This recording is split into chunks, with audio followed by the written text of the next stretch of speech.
할 수 있는 인격. 이사야 6장 1절에서 13절. 세상에 여러 가지 일을 하고 있는 사람들이 많이 있지만 하나님의 일을 하고 있는 사람이 제일 적다고 보게 됩니다. 그런데 많은 사람이 분주히 왕래하며 노력하는 이 일은 결국에는 다 허사가 되고 말 것은 사실입니다.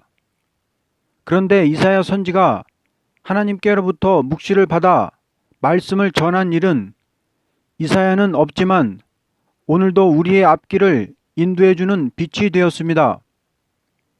이사야 당시에 어리석은 인간들은 하나님의 종이 맨발과 벌거벗은 몸으로 나가 전할 때에 그 말을 인정하지 않았습니다. 그러나 이사야는 조금도 후퇴하지 않고 말씀을 전했던 것입니다. 만일 이사야가 전한 말씀이 없었다면 우리들은 이 시대에 참된 지혜와 지식을 얻어볼 수 없는 자리에서 흑암에 빠지게 되었을 것입니다.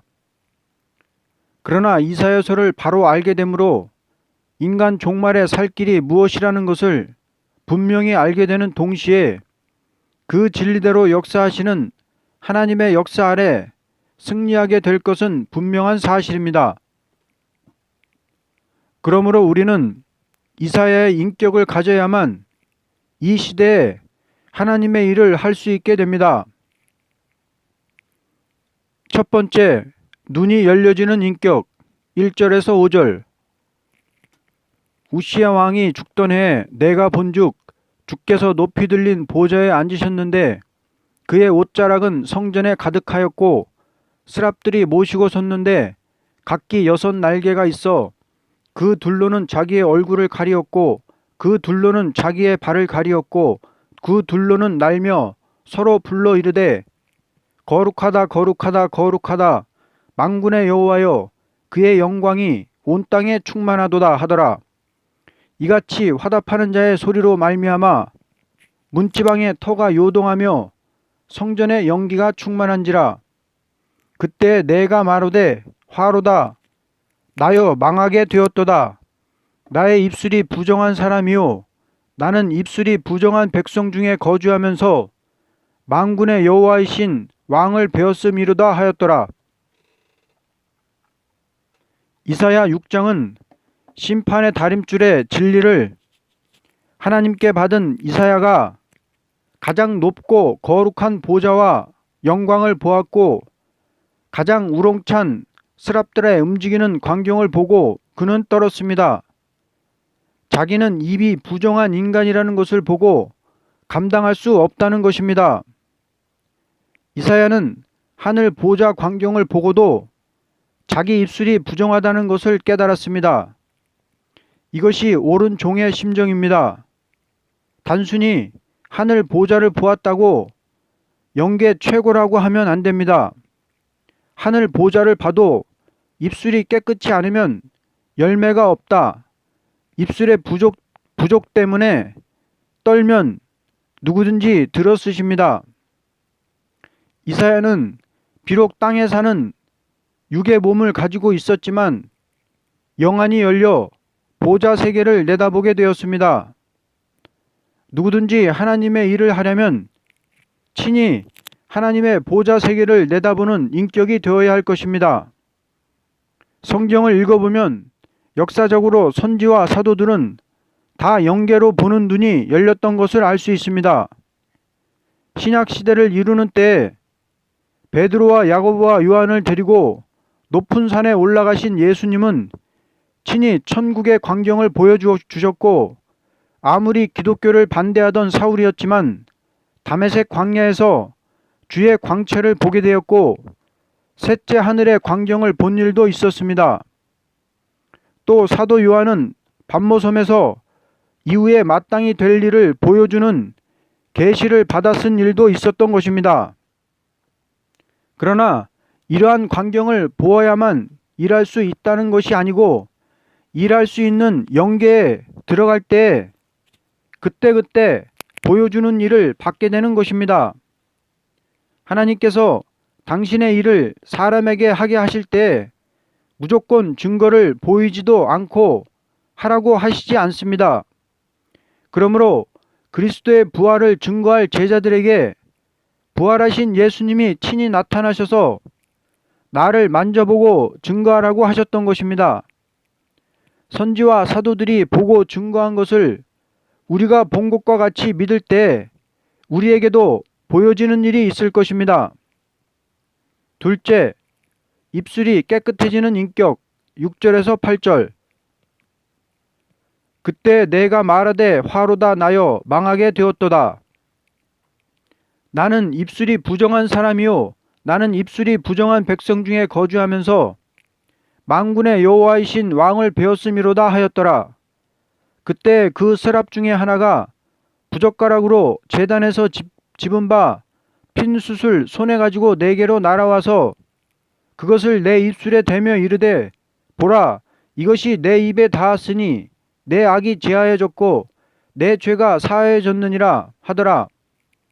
내가 또 주의 목소리를 들으니 주께서 이르시되 내가 누구를 보내며 누가 우리를 위하여 갈고 하시니 그때 내가 이르되 내가 여기 있나이다 나를 보내소서 하였더니 하나님은 자기 부족을 깨닫는 이사야를 향하여 스랍의 하나를 보내어 숯불로 그 입을 정케하며 말하기를 누가 우리를 위하여 갈고 할 때 이사야는 나를 보내소서 하는 용기를 받았습니다. 입이 깨끗해져야 일꾼이 된다는 말입니다. 여러분은 입술이 깨끗해졌습니까? 깨끗해져야 하나님이 들어쓰십니다. 입술이 깨끗해진 사람이라면 하나님 앞에 무릎 꿇고 눈물로 애원하게 됩니다. 나를 보내소서, 나를 보내소서. 저 부족을 모르고 죄악을 모르고 방황하는 백성들에게 나를 보내달라는 간절한 기도가 나오게 됩니다.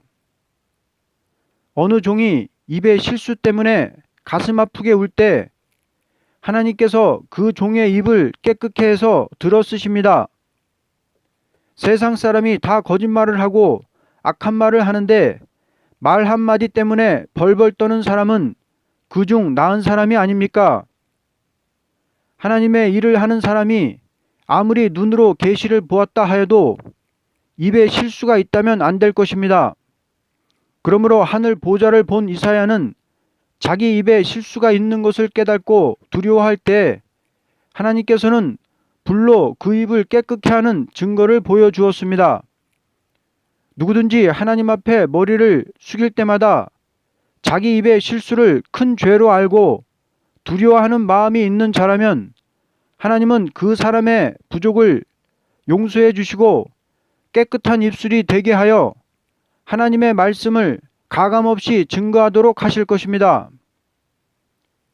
금일의 교회 부패는 강단에 선 종의 입술이 깨끗하지 못할 때 그때그때 새로운 말씀이 내리지 않게 되므로 모든 심령들은 다 피곤을 느끼게 되며 이것이 오래갈 때 교인들의 출석이 은혜롭지 못하여 자연히 형식적인 예배를 보게 되고 형식적인 예배가 되는 동시에 그 교회는 사랑이 식어지고 사랑이 식어지는 동시에 교회는 파동이 일어나므로 하나님의 교회는 자동적으로 세속화되어 갈 수밖에 없습니다. 그러므로 교회 부패의 모든 책임은 입술이 부정한 종에게 있는 것입니다. 부족을 아는 사람은 고쳐 쓰십니다. 우리가 제일 안타까워할 것은 행동으로가 아니고 마음으로 지은 죄 때문에 항상 떠는 것인데 어떤 목사가 그것이 정상이다. 마음으로 죄 짓지만은 믿음으로 구원받는다. 입에 실수가 있어도 믿음으로 구원받는다. 라고 주장한다면 그 신앙 노선은 탈선입니다.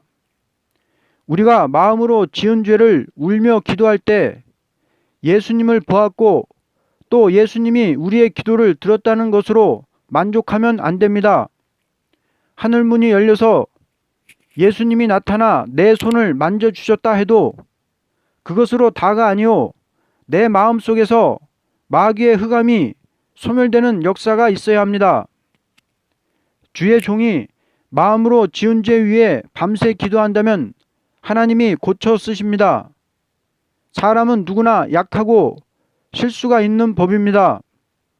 성령의 불덩어리를 받아야 합니다. 주께서 완전한 사람을 들어쓰는 게 아니고 입에 실수가 있어도 이것을 위해 애쓰는 사람을 들어쓰십니다. 입이 깨끗하면 권세 받습니다. 공산당도 인민군도 벌벌 떱니다. 이 땅의 종북 세력도 벌벌 떱니다. 무식해도 하나님이 들어쓰시니 입술의 부정과 마음의 흑암을 물리치기 위해서 기도해야 될 것입니다. 셋째, 정직한 인격. 9절에서 13절. 여호와께서 이르시되 가서 이 백성에게 이르기를 너희가 듣기는 들어도 깨달지 못할 것이요 보기는 보아도 알지 못하리라 하여 이 백성의 마음을 둔하게 하며 그들의 귀가 막히고 그들의 눈이 감기게 하라.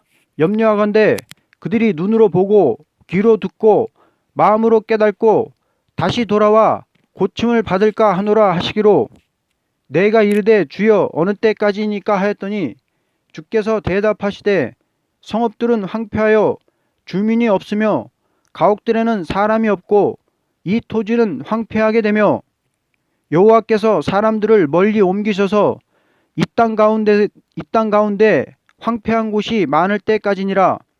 그 중에 10분의 1이 아직 남아 있을지라도 이것도 황폐하게 될 것이나 밤나무와 상수리 나무가 배임을 당하여도 그 구루토기는 남아 있는 것 같이 거룩한 씨가 이 땅에 구루토기니라 하시더라. 여호와께서는 말씀하시기를 이 백성은 내가 전하는 말을 절대로 깨달지 못하게 된다고 말할 때 이사야는 어느 때까지니까 라고 하였습니다. 대답하시기를 이 땅이 황폐되고 멸망을 당할 때까지라고 하면서 남을 자는 거룩한 씨가 구루토기라고 하였습니다. 하나님의 사람은 말씀을 전할 때 인간들이 알아주든지 말든지 여기에 지배를 받지 않고 하나님께서 전하라는 말씀을 그대로 전할 것뿐입니다. 만일 말씀을 전하는 사람이 깨달지 못하고 그것을 전하지 않고 감해버린다 해도 죄가 되고 말씀을 자기 마음대로 가하는 것도 죄가 됩니다. 이사야가 전한 말씀은 심판과 새 시대를 가르친 교훈이니 그 시대 사람이 알든지 모르든지 하나님이 주시는 말씀을 그대로 기록해서 전한 것과 같이 우리가 나가서 전해야 된다고 봅니다. 이사야가 받은 말씀은 거룩한 씨만 새 시대 가는 복음입니다. 이 말씀은 심판이 와서 이 땅이 황폐화될 때까지 불택자는 이 성경을 모른다는 것입니다. 망할 자는 말씀을 전해도 반항심이 생기고 듣기 싫어합니다. 이사야 목적이 심판과 새 시대니 이날까지 몰랐습니다. 이날까지 들어도 보아도 몰랐던 성경이 이제 환해지면 수지 맞습니다. 만일 이사야 성경 없으면 우리가 나가서 담대히 전할 수가 없습니다. 더구나 우리 대한민국 사람은 점점 소망이 없는 상황으로 들어갑니다. 이사야 성경은 거의 다 우리에게 해당되는 글입니다. 심판과 새 시대의 진리를 묵시로 본 이사야의 입이 깨끗했거든 진리를 전하는 종들은 더욱 깨끗해야 합니다. 입이 깨끗해지면 절대 필요 없는 기도 나오지 않습니다. 진리가 아닌 일에 입이 열려지지 않는다면 입이 깨끗해진 증거입니다. 어떻게 하나님의 종이 남의 말을 함부로 할 수 있습니까? 사람이란 입으로 필요 없는 말이 안 나오게 되면 언제나 은혜가 옵니다. 은혜가 오다가도 입으로 범죄하면 은혜가 끊어집니다. 우리는 완전해서 하나님의 종이 되는 것이 아니요 입으로 지은 죄를 위해서 안타까워 애쓰는 사람은 하나님이 고쳐서 종으로 쓰십니다. 이사야 때의 사람들은 이사야의 전하는 말을 듣지 않고 반대했지만 인류 종말에 거룩한 자만 남게 되는 심판기가 올 때에는 하나님의 자녀들이 하나같이 그 말씀을 깨닫게 될 것입니다. 만일 이사야가 인간들이 알지 못한다고 해서 하나님 말씀을 그대로 전하지 않았다면 오늘날 우리에게는 큰 화가 될 것이라고 봅니다. 그러므로 말씀을 전하는 자는 정직하게 그대로 전할 책임이 있고 듣는 사람은 그대로 가감없이 믿고 순종하여야만 됩니다. 이사야 선지가 정직하게 전한 말씀은 오늘 우리가 다시 예언할 심판의 다림줄의 경고가 되는 것입니다. 그러므로 거룩한 하나님의 선지 이사야의 증거는 거짓 선지의 세력과 싸워 이길 수 있는 무기가 됩니다. 누구든지 이사야서를 분명히 알게 될 때 거짓 선지에게 미혹을 받지 않고 남은 자가 되어서 새 시대를 영광으로 차지하게 될 것입니다. 결론적으로 하나님의 일을 할 수 있는 인격은 영안이 열린 자, 입술이 깨끗한 자, 정직히 전하는 자가 되는 것입니다. 하나님께서는 완전한 사람을 들어 쓰시는 것이 아니고 완전치 못한 자라도 완전하게 만들어 쓰는 것이니 항상 자기 부족을 깨닫는 자라면 하나님의 일을 할 수 있는 인격이 되도록 역사하시는 것입니다. 아멘.